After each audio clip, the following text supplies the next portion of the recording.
Hello again, this is Alan Stevens welcoming you to The Media Coach, and this week, words of the year, bad behaviour, and a Wintour, wrong kind of signal, staying in the spotlight. On the panel tonight, 3 ways to damage your brand online, an interview with Jeremy Nicholas, and music from Rob Corcoran.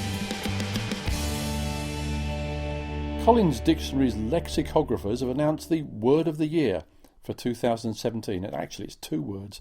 Fake news, phrase used repeatedly by President Donald Trump.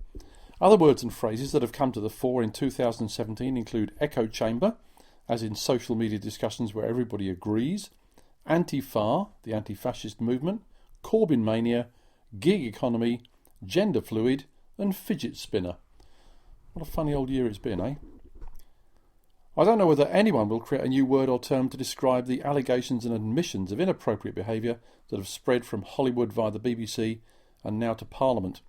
Looks as though we haven't seen the last of prominent figures either apologising or resigning over their past activities. We may be experiencing a pivotal moment in how this type of conduct is regarded, and I say it's about time too. My guest on the show today is my old pal Jeremy Nicholas, a brilliant speaker and the best in the business at helping people put humour into their speeches. Jeremy, thanks for coming on the show today. Thank you very much, Al. Thanks for having me. So you've got this service called Tickle My Keynote. I have. Which is intriguing. It So is how intriguing. does that work? Yeah, so I've worked with keynote speakers for a number of years, and I've coached them on how to be funnier in their delivery. And I realise actually quite a lot of people are very good at speaking and they don't need to be coached, they just actually want the lines writing for them. So they've got the keynote, and, Yeah. and you're just adding Yeah. kind of funny lines or So I'm just tickling it. You're tickling it, Yeah. gently. And tickle my keynote is quite a funny phrase, but I imagine an old Cornish fisherman sitting in a pub in St Ives going, well, tickle my keynote, and sort of slapping down onto the deck, an expression of surprise. And you weren't almost slapping your thighs, you did. I was almost doing that, but I that's actually right. hit the You table. hit the table. So it's like they've already got the keynote, and then I'll just come along and it's like they've baked the cake and I'm just icing it. So why do speakers need to have their keynote tickled? Because even some really good speakers just could do with something. It's like the spoonful of sugar that helps the medicine go down. Right. There's a saying in speaking, should you be funny only if you want to get paid? Yeah. And it's that really. I've seen some really good speakers, great content, great delivery, and you just think, if they just said that there's a really obvious line. And I think because I grew up watching Monty Python and Two Ronnies and stuff like that, I've always thought of pretty obvious lines that are quite funny. And I've worked a lot on light entertainment programs on Radio 2 and Radio 4 and Radio 5, and so it's a skill I have. And I've for 20 years in the BBC, I would be the person that you'd go to if you wanted a best man speech gagging up. So for a while I used to call Tickle My Keynote gagging it up. Right. But that sounds a little bit like I'm throwing you in the back of a transit van and tying you up. Yeah. I thought, Which might be good for some speakers, but might be good for some speakers, but gagging it up you can't sell. Tickle No. My Keynote, I think people remember that, and I've only called it that in the last 2 weeks. The name just came to me, and just last week someone came up to me and said, Jeremy, Tickle My Keynote. it's a brilliant name. But some speakers are not naturally funny. I mean, is this going to work for anyone? Well, I don't think it will work for everyone because, like you say, some people don't have a funny bone in their body, and so if you've got a very, very serious message. So someone came to me the other week and they said, I want you to make my talk funnier. I watched it, and it was a really good, it was for a TED talk actually, so it was 18 minutes long. Yeah. And I said, you know what, that's a really good message, you're really sincere, you're really authentic. I don't think putting jokes in that is going to help in any way at all. So I would say don't do anything at all with that, which is a bit like going to a dentist and they say, no, your teeth are fine, which I think that's the best thing. I don't want to be pulling people's teeth out if there's nothing wrong with them, and that talk was perfect as it was. But other people, I just think, you know what, you could do with something just to give it a little bit of a lift. I always think of it as like telegraph poles where you've got the audience's attention is sagging a bit in the middle. Right. If you could just put another telegraph pole in the middle halfway through, and it might just be a funny little story that I could help with, and it just keeps the audience's attention up. And do you help people with their delivery as well? Because I mean, some people, you might give them the line and they might just deliver it flat. So how do you help people make sure they hit the mark? It depends how good the speaker is. I don't like if someone's really good, I don't want to take anything away from their style, but even really good ones, there are certain things that they need to do. So if you get to the funny bit in a story, it needs to be right at the end of the punchline. Right. So if someone's... I was talking to someone the other day, and the funny bit of the story was how many pigs you could get in a skyscraper. And the funny bit is pigs. Yeah. Not the skyscraper bit. So, and they got. I wonder how many pigs you can get in that skyscraper. She said to me, and I said, right, okay, you don't want. She said to me at the end. Yeah. Pigs is the funny bit, so that's got to be the last word, because that's the. I'm punching my hand here. Yeah. Quite hard, actually. Yeah, you were actually. That's what a punchline is. Yeah. It should be a punchline. Bang, impact thing like that. Bang, funny bit, and then you need to pause. And so many speakers forget to pause. So it's just little bits like that. When the pause does two things: it gives the people permission to laugh, and it gives them time to laugh.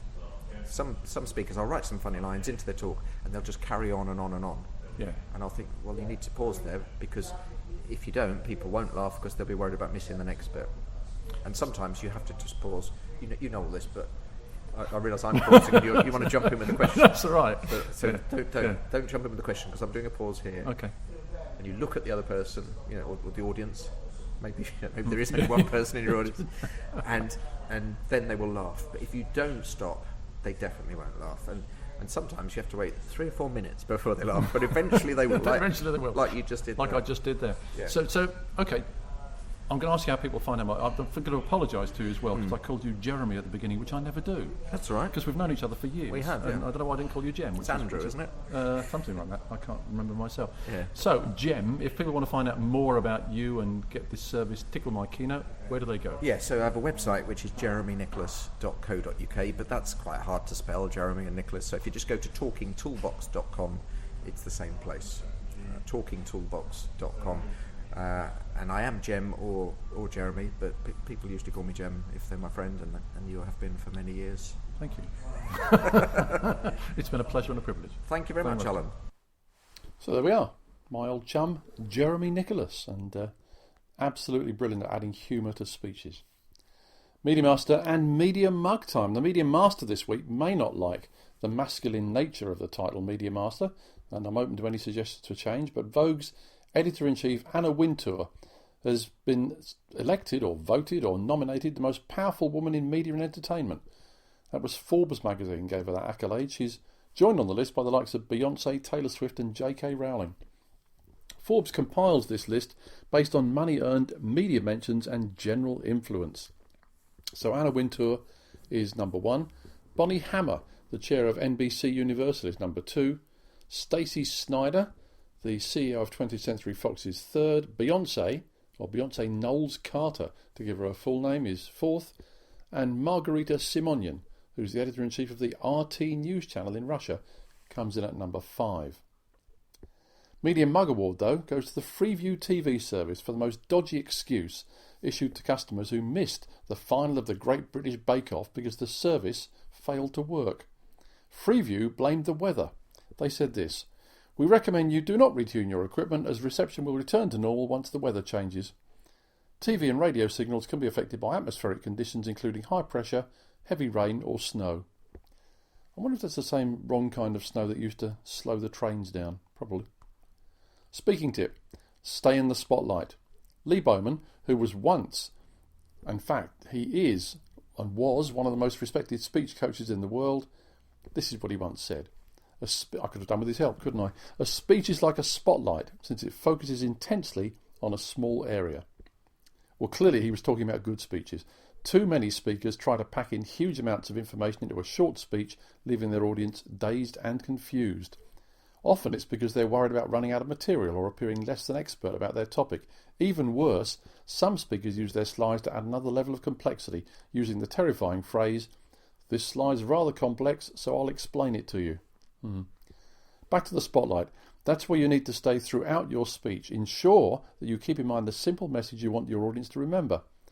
One speaker I met many years ago used 2 huge prompt cards. One had his message on it, the other had the 3 main points of his speech. He kept both of them in view as he spoke to remind him what he was communicating. In fact, he taped them to the stage set like a set list for a rock band, so he literally walked over his talk.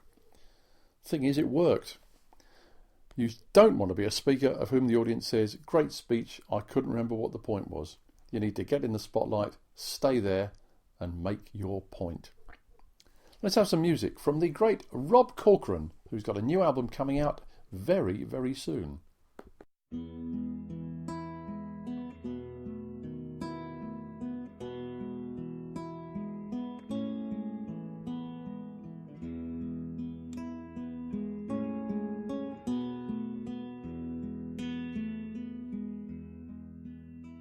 I'm a black-hearted man, and one day you learn that believing in me is gonna get you burned. Kind-hearted woman, can you not see the danger for you in this darkness in me?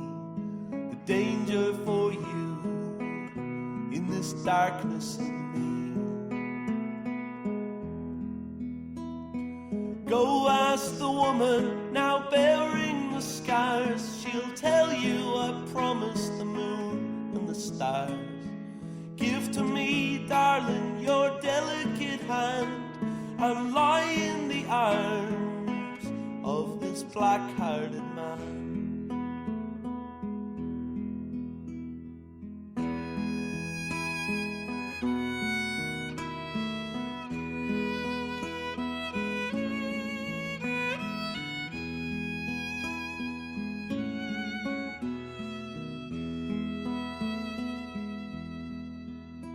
It's a coward's admission, an insomniac's perk, to whisper these words that should never be heard. I'm a black-hearted man, and one day you'll learn that believing in me will get you burned. Believing in me will get you burned. My heart's great beguiler, take heed of my fears. Where today there is laughter, there'll one day be tears. At the mercy of things that I don't understand are the life and the love of this black-hearted man.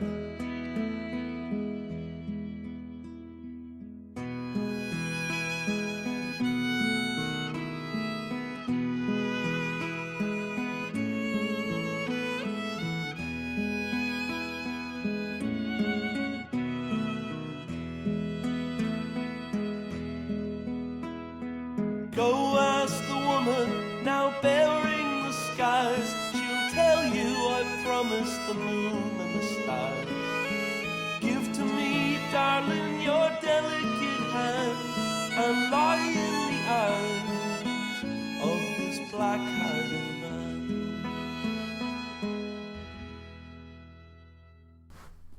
That's Rob Corcoran there with Black-Hearted Man. He's terrific, terrific live performer.